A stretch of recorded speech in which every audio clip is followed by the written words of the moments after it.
Good evening, everybody. Welcome to the show. Welcome to the channel Swordfire X5 here in the studio, December 6th, 2021. Big show tonight. Not really a big show, just something I want to talk about, but have been hesitant to because there's multiple reasons I'm hesitant to talk about some of these things. And the first reason is because my knowledge, I only have so much knowledge about everything going on because I refuse to immerse my entire life into, the dark events and the dark people that seemingly control this reality. But, this one's worth giving a little attention to, the Ghislaine Maxwell trial, man. And I just have a few questions that I think a lot of people may have, but are not too afraid to ask, because maybe because the whole situation around Jeffrey Epstein and his accomplice, Ghislaine Maxwell, has been weaponized to make people think, people that are like curious about that situation are crazy.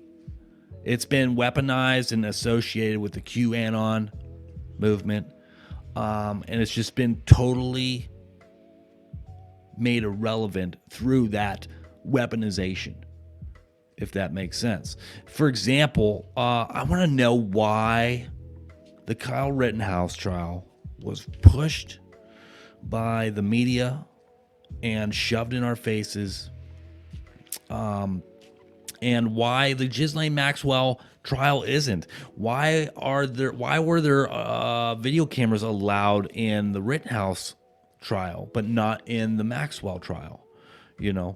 What is up with that? And the answer to that question can't be answered by anybody.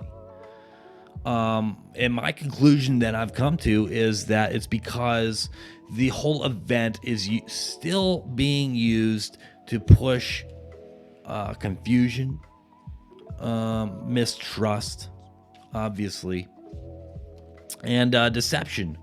Deception is the biggest tactic that these New World Order trash freaking use, man. It's how they, manipulate. That's how they've manipulated and controlled us.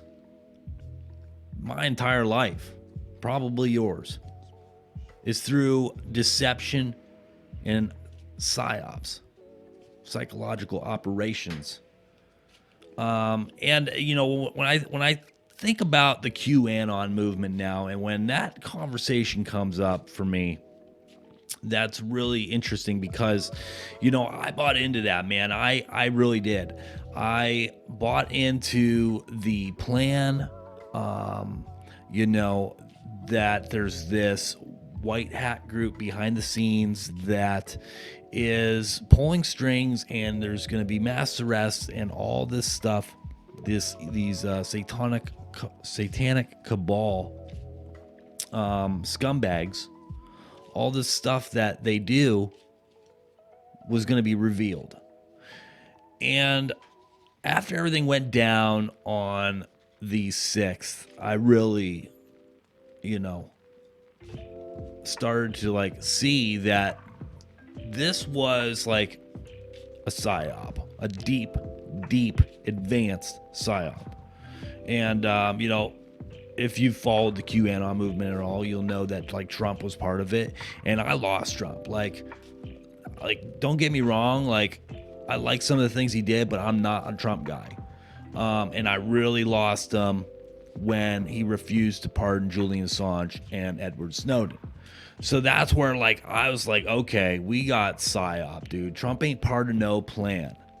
But that doesn't mean that I don't believe there is a satanic cabal leading back around the whole Epstein scenario. Okay,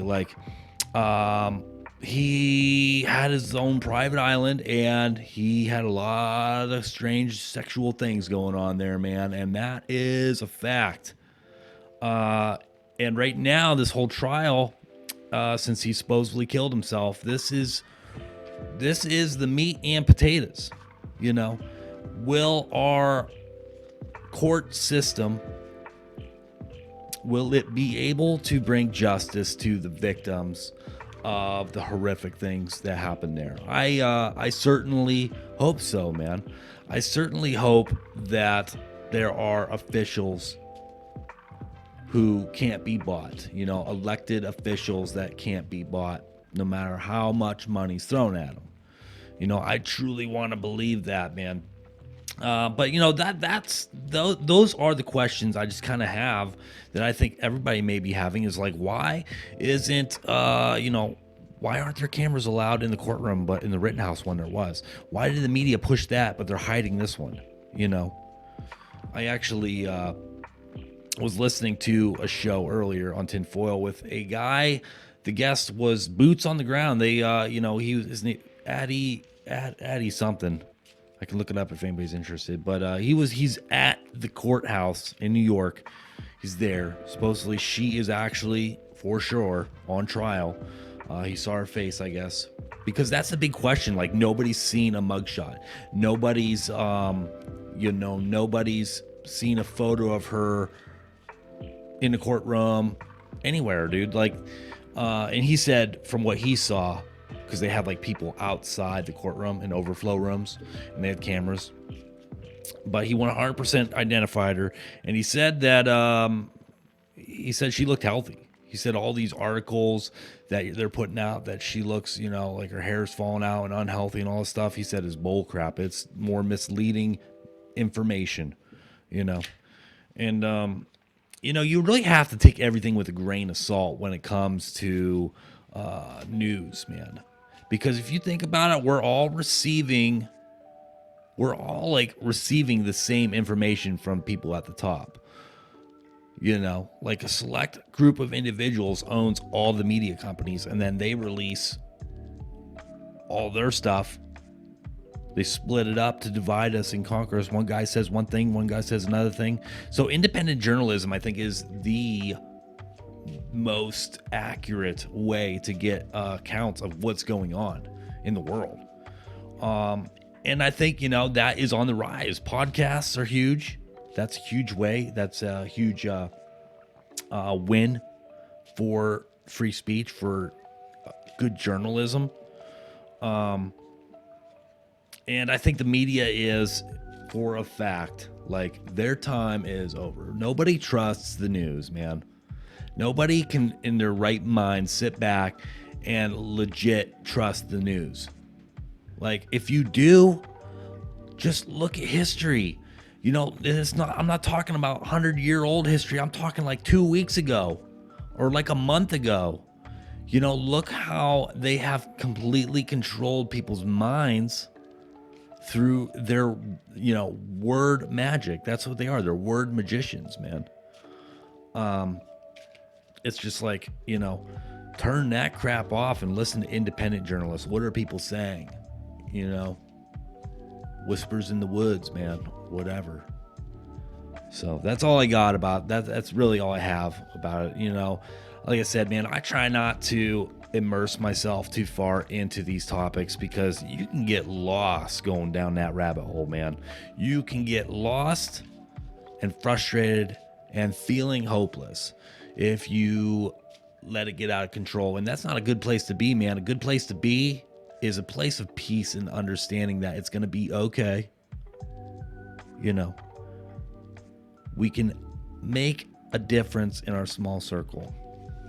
And I think that is the most important thing, you know, to revitalizing this planet and rebuilding the connections between one another. So that's what I got for you guys tonight on this, long episode this evening.